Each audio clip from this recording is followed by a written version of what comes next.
Dear students, welcome to MSBT online learning platform.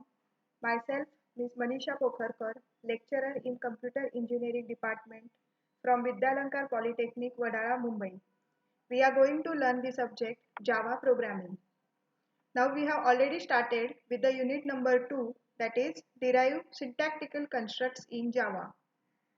Unit outcome 1 is use constructors for the given programming problem. Learning outcome is students should understand the concept of command line argument and finalize method.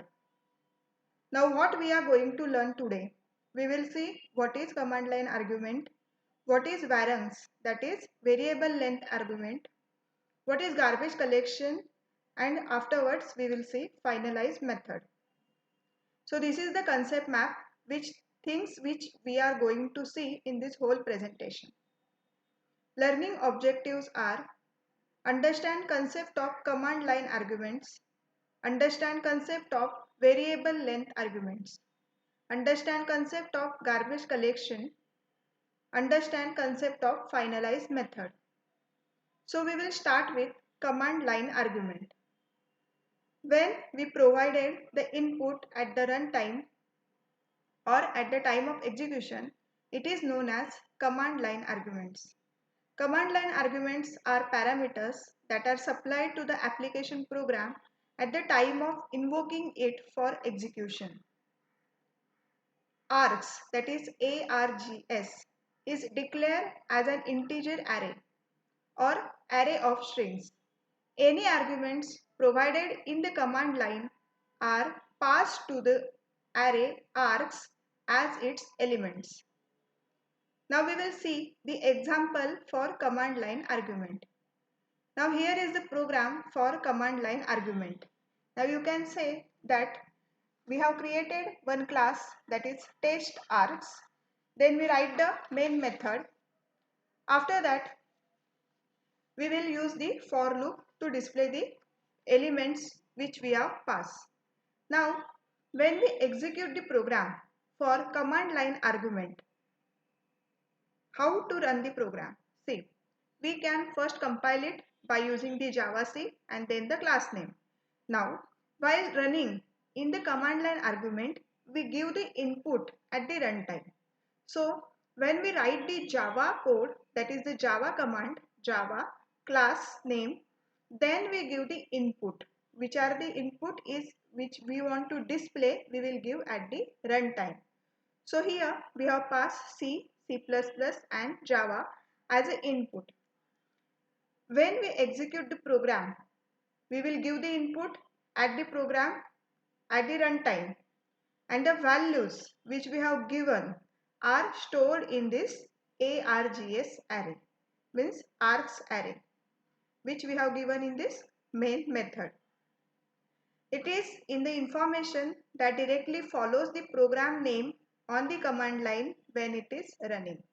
Means what? When we give the input at the command line, means at the runtime, this C, C++ and Java are stored in this args array. So at args 0th position C is present, first position C++ is present, and at the second position Java is present in this args. And after we have used the for loop to display the elements available in this args. So we have written I is equal to 0, I less than args dot length, I plus plus. Now this args is means this array, and input we have provided at the runtime.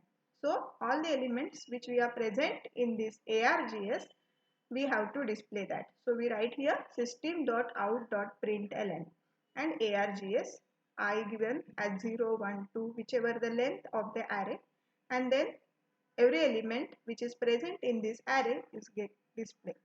So we will get the output like this: AR0 is C, ARGS1 is C++, and ARGS2 is Java. So this way we will execute the program for command line argument. We will give the input at the runtime.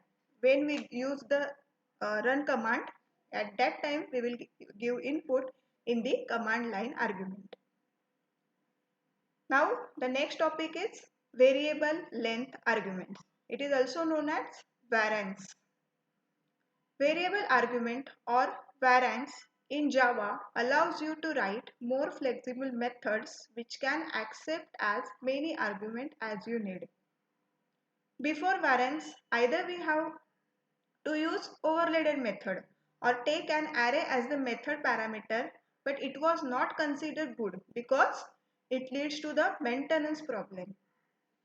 If we don't know how many arguments we will have to pass in the method, variance is the better approach. Variance is a helper syntax and it enables use of variable number of arguments in a method call.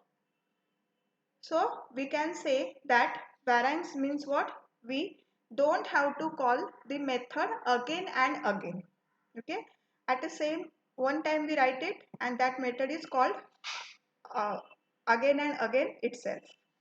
So syntax is type. Type means whichever the data types which we are going to use. Then we use three dots. These three dots are called the ellipses in Java.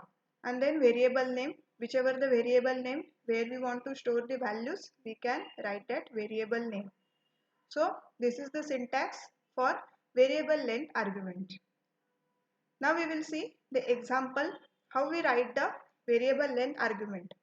We will created one class, that is variance example. After that we have mentioned one method, that is void display, and we have passed the variables by using our variable length argument. So string is the data type. These three dots, as we see, it is a ellipsis in Java, and values, these are the variable name.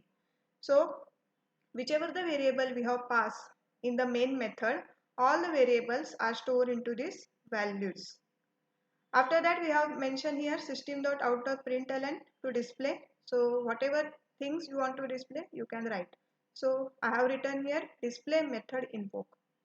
Now after that I want to display all the values, whichever the parameters we are going to pass in this display method that we want to print. So we will use the for loop, and this type of for loop is called as a enhance for loop. This is for into bracket string s colon values. This thing is called as a enhance for loop. And here values, whichever the values we have provided, that values are stored in this s variable, that is a data type having string. And after that all the variables which we have given is displayed by using system.out.println. So when we execute the program, we first go to the main line, that is public static void main. After that it will come to here display. Now here we have not passed any parameter over here, that is zero argument method. We can give zero argument method in the variable length argument. It is possible in the variable length argument. So if we have passed over here parameter, but we have not give here any parameter, we have not passed any argument over here, it is allowed in variable length argument. So when we run this, it will come over here in the display method. Then control goes to his display method. Now no variable is here, so it is directly go to system.out.println, and only the message display method invoke is get display. After that it will come to the second, that is display hello. Now we have passed here one argument. So hello value is stored into this values variable, and then it will come to this for loop, and this hello is get display. So when this display second display method is executed, we will get the output as display method invoke, and then afterwards hello will be display. When we use again control goes to this display method, third display method. Now here four arguments are there, 1, 2, 3 and 4. So values variable now will get 4 arguments, 1, 2, 3, 4. Then it will come to here system.out.println, it will display method invoke, and after that all the values whichever pass as a parameter are stored into this s by using for loop, and all the values then get display. So we will get the output like as, first by using this display we will simply display method invoke, After that, second display method, we will get display method invoke message, and whichever the parameter we have passed, it is get display over here, that is hello. And when we use the third display method, now display method invoke is display, and we have passed the 4 parameters, that is 1, 2, 3, 4. So all the values will get display, that is 1, 2, 3, 4. So this way we can use the variable length argument. We have to not use this method, or we have to not call this method again and again. Only once at the start we have mentioned that method, or we give that method, and by using the main method, by giving the parameters, we can call the same method again and again. So this is called as a variable length argument. Now the next topic is garbage collection. When the object is not needed anymore, the space occupied by such objects can be collected and used for later reallocation. Java performs release of memory occupied by unused object automatically. It is called as a garbage collection. Means what? Whichever the object is not in use, it is removed from the memory and the space is vacant. So this process is called as a garbage collection. JVM runs the garbage collector, that is GC, when it finds time. Garbage collector will be run periodically, but you cannot define when it should be called. We cannot even predict when this method will be executed. It will get executed when the garbage collector, which runs on its own, picks up the object. In other language, deallocation is the programmer's responsibility. In Java language, provide the system level thread to track memory allocation. Now here is the program. Here we can see that there are two objects are created, OB1 and OB2. And now the value of OB2 is assigned to OB1. So now OB2, OB1 and OB2. So now the OB2 object is free to remove, because all the values whichever assigned to OB2 is now assigned to OB1. So here two objects are created which are referenced by OB1 and OB2. You can see over here. So now we will see by using the diagram. See, when we create the object OB1, we get the memory slot available for OB1. When we create the object OB2, we here get the memory slot for OB2. Now what we have written, OB1 is equal to OB2, means the value OB1 is same as OB2. So both the object reference to the same memory location. So this memory location is free and we have to remove this. So this thing is known as garbage collection, because this memory location is free. So both OB1 and OB2 points to the same object. Here the object which are previously pointed by the OB1 not having any reference to point it. So it will be now candidate for garbage collector. A garbage collection can be evoked explicitly by writing statement, that is system.gc. By using this method, garbage collector is invoked and the object whichever not is in use is automatically removed. The memory for that object is empty. Now we'll see the advantages of garbage collection. Garbage collection eliminates the need for the programmer to deallocate memory blocks explicitly. Garbage collection helps ensure program integrity. Garbage collection can also dramatically simplify programs. Next, disadvantages of garbage collection. Garbage collection adds an overhead that can affect program performance. Garbage collection requires extra memory. Programmers have less control over the scheduling of CPU time. Now the next topic is finalize method.